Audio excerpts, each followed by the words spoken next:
This week I've got the keys to a 2017 Mazda 3 Sedan in GS trim. Let's take a look.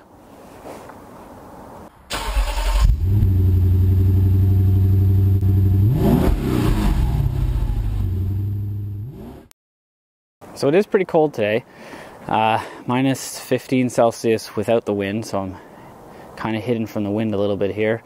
Take a look at this car. It's a nice looking car, and there's some changes for 2017. To the uninitiated, it might look exactly the same as the 2016, but there is quite a bit of changes in the fascia and the headlights, the tail lights, things like that. So let's take a look here. It's a pretty nice looking car. This blue is kind of like a steel grayish kind of blue. It's nice looking. It's a little bit dirty because of the salt around here. I tried to wash it, but didn't work out that great.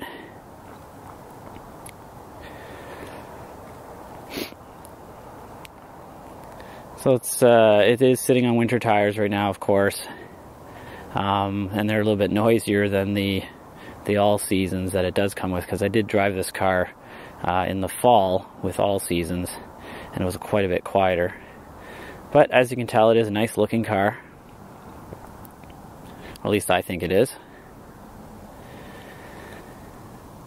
There is no way to pop the trunk from the outside on this model. There is a backup camera. You can see here, dirty. Yeah, so you can't pop the trunk. There's no button there. So you pull out the remote, you pop the trunk. You'll see here is where the button should be. There is a button on the inside, but in the remote, that's the only way. So it's a fairly large trunk, actually.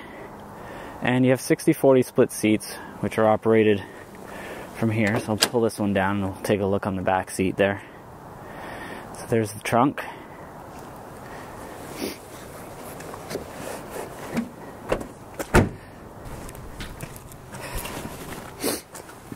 So now that it's released, you just pull that down and there's your 60/40, and it is actually a flat floor even with this rubber mat. So this is a flat floor. There's usually a hump on these types of fold down, but they've done a perfectly flat floor here. There's an armrest, a center armrest, as well with some cup holders.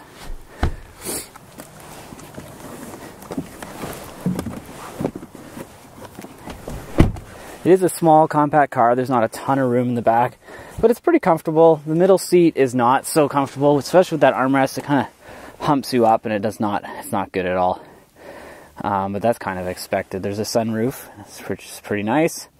I didn't mention before, but this is $24,000 with all the fees before taxes. So you get quite a bit of stuff for 24 grand in this car. As you can see, the front dash area, it's a pretty nice looking interior as well. We'll hop in the front. So up front, it does have this nice display here, which has your radio stations and that, and you can tune your radio manually. And all the buttons are kind of down here. It's got a navigation button, but this model doesn't have navigation, so it just brings up a compass. And then you can spend the extra and upgrade to navigation. And what they'll do is they'll give you a micro SD card, and you'll stick that in there. It'll be programmed to your car. So the quick button's down here, and then there's a dial. I'll show you this dial here. So and you just kind of push it down to get into the menus. And if you go home, there's this nice menu here, which you've got your settings. And it is nice and snappy and pretty quick. You can turn off the display really quick if it's dark. Turn it back on. As you can tell, it's pretty quick to get through everything. There's a fuel economy monitor, and I'm averaging 7.2 liters per 100 kilometers right now, which is pretty darn good.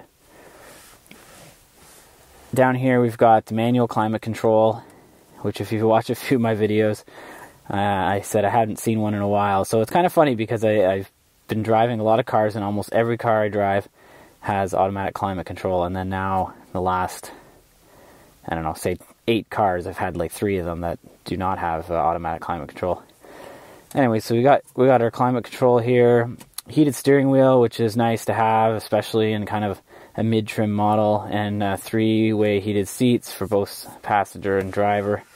There's a sport button down here, which kind of makes the transmission shift later and gives you a more abrupt throttle.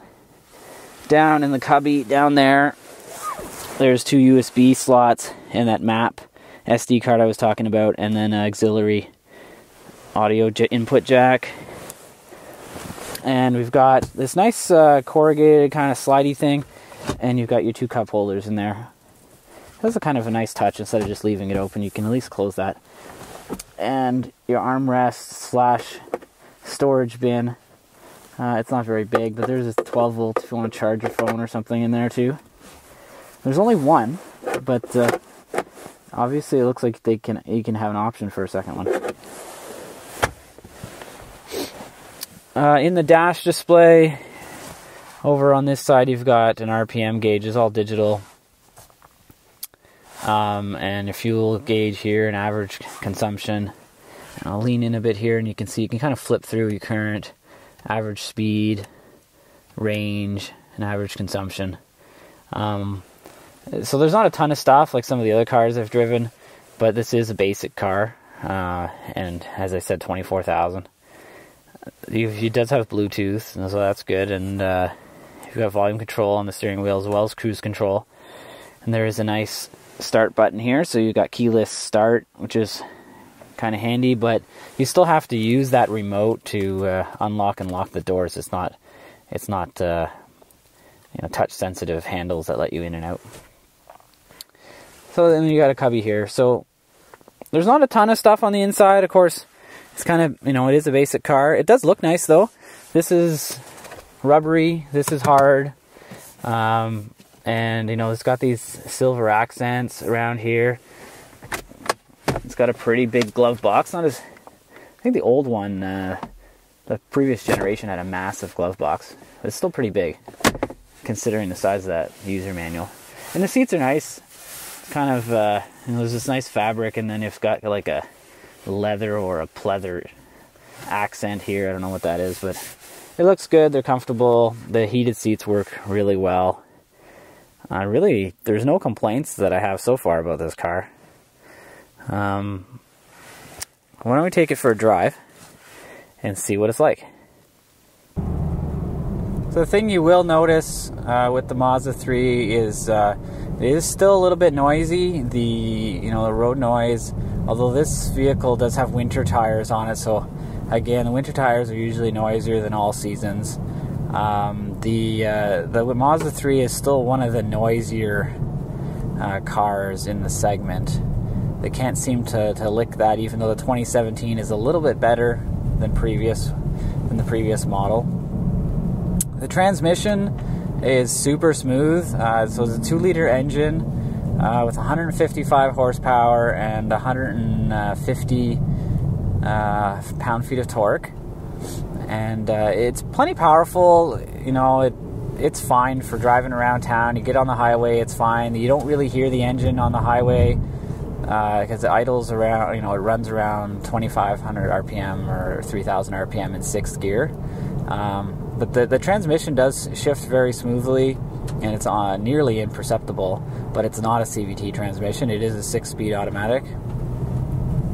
And so it drives well. This is one of the best handling cars in the segment, and it is, Mazda's slogan used to be "Zoom Zoom," and they really do pride themselves on fun to drive vehicles, and the Mazda 3 is no exception to that.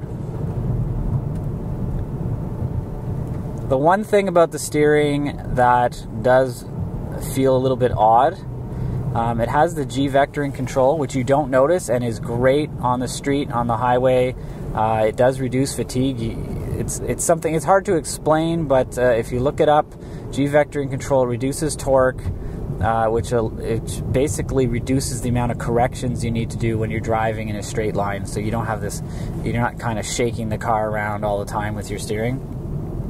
But if you're in a parking lot and you're turning the steering wheel, it feels weird when you get to 90 degrees.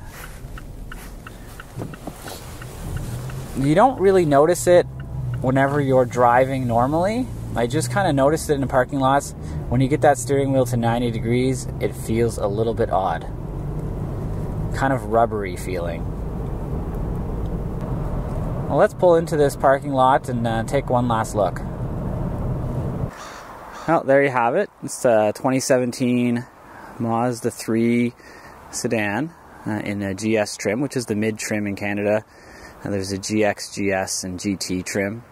Automatic transmission, which I said shifts kind of smoothly, and the 2-liter engine actually is, you know, it's not super powerful, but it pulls the car pretty good. If you put it in sport mode, it really does feel peppy. Noise is, you know, noise value is quite improved over the 2016 model. They've really improved that, and the only thing I noticed with this car is with the winter tires, there's a little bit more road noise than I noticed in the fall when I drove with the all-season, the stock tires. Please subscribe to my channel, bring you some more videos. Thanks for watching.